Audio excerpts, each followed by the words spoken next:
Welcome back, brothers and sisters. I am Braden. This is Langley Outdoors Academy, the place where we not only talk about what's going on in the gun world, but also how we're going to fix it together.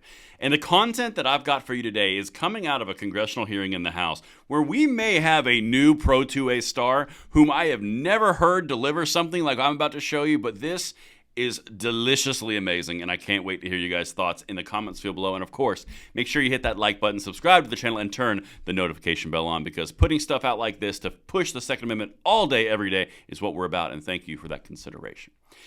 And the content today is brought to you by one of my partners, USCCA, the United States Concealed Carry Association. They are an organization dedicated to the legal concealed carry firearm owner. They are committed to helping them carry their firearms safely, avoid danger, and put a plan together for the worst case scenario. Just a few of the options that they're offering on education are around having a plan in the worst case scenario around your home with your firearm, being able to access it quickly and deploy it effectively, and also helping navigate the complex laws that affect you in your state. They have a 365-day money-back guarantee. You can test drive this entire thing, and they have special different prizes for each quality or for each level that you take a look into. Everything will be linked in the description box below, and thank you so much for checking them out. And now, back to this goodness. Guys, I cannot wait to show you this. All right, this is a representative out of Texas named Mr. Hunt, okay?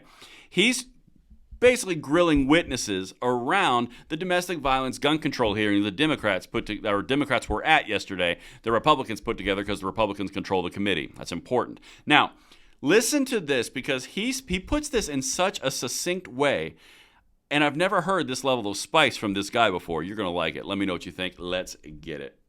This is not a conservative issue.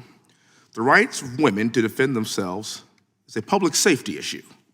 It's a constitutional issue. It's a human rights issue. Why is gun ownership among women on the rise today? Women have to arm themselves because the left has made it their personal crusade to disarm police, embolden criminals, and make American cities less safe. Yeah, pretty much.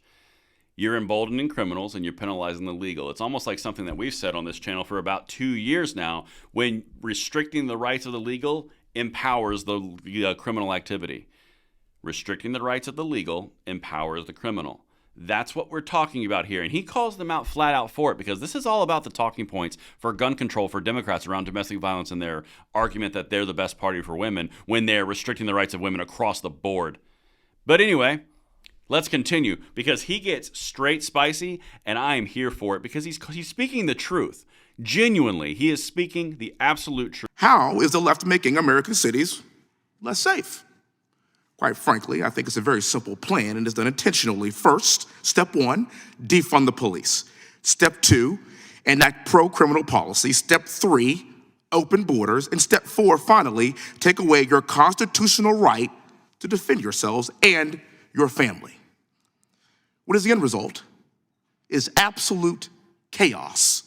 We've seen it for the past few years. You see, when public safety collapses, who bears the brunt of it?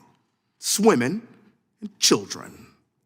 The left has created this dangerous environment in American cities, and now they want to take away women's last line of defense, and that is gun ownership. Yeah, exactly. You defund the police. You make pro-criminal policies. You bring in an open border, because he's from Texas. That's obviously an interesting point. And then finally, after all the chaos from the policies you instituted, you take the guns. He's going as far as saying it's intentional. That's a pretty damning accusation, because if you look at all the things that are going on right now in the United States, and all the different crime elements and all the different gun elements and all the different pushes that they're taking, it's hard to not see how at least it did not enter a conversation. Some sort of risk versus cost analysis. Something had to occur where you would only pursue these things with these negative outcomes for a payoff. What is that payoff? Again, I'm not assuming that, because I wasn't there and I'm not a member of Congress. So I'm just merely bringing you what he said. Thanks, YouTube. But legitimately, interesting points. And again, for the party that says they're all about women and women's rights and children's rights and all about the downtrodden in our society, they sure are going out of their way to take the rights away from those exact same people who happen to be the biggest buying group with demographic across the United States over the last 2 to 3 years. I'm sure all that's just a coincidence. Anyway, let's go. Let's keep going. I got one more for you. And again, this guy's holding nothing back, and I'm kind of here for it. So Representative Hunt, we're watching. Go team. across the country of courageous acts of self-defense where women have saved their lives with a firearm when attacked by a man much stronger than they are. This is something that I take personally in the state of Texas. In June this year, a pregnant woman in Houston was simply pumping gas into her car when a suspicious man approached her and demanded her purse. She drew her legally concealed firearm on this man and he fled immediately. You see, the gun is the great equalizer against dangerous predators and oftentimes the last line of defense for women when it comes to protecting themselves and their children. This story would have ended much differently in DC and other Democrat-run cities.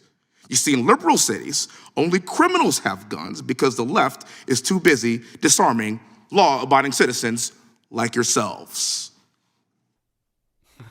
First of all, personal point of privilege. I just really like the way he delivers that, like kind of like a reverend. But anyway, he's not holding anything back. You have negative outcomes because the liberal cities and the Democrat-controlled cities curtail your gun rights, particularly around women who are trying to defend themselves. And the gun is the great equalizer. Now, this is the point I want to set up really quickly. And as we're wrapping this video, the gun is the great equalizer. What you're watching happen is the Democrats and the gun control advocates try to replace the gun being the great equalizer with the government being the great equalizer. That's what's at stake here. An inanimate object that empowers people to live their lives through their own freedom and take care of themselves versus the government, which will be the ultimate arbiter of equalization.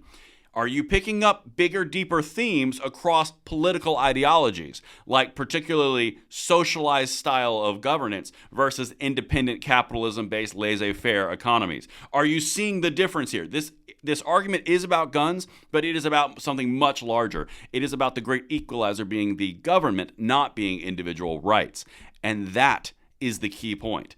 And that's what I've got for you guys. Let me know what you think in the comments down below, and I will see you on the next one. I'm Braden. See you later.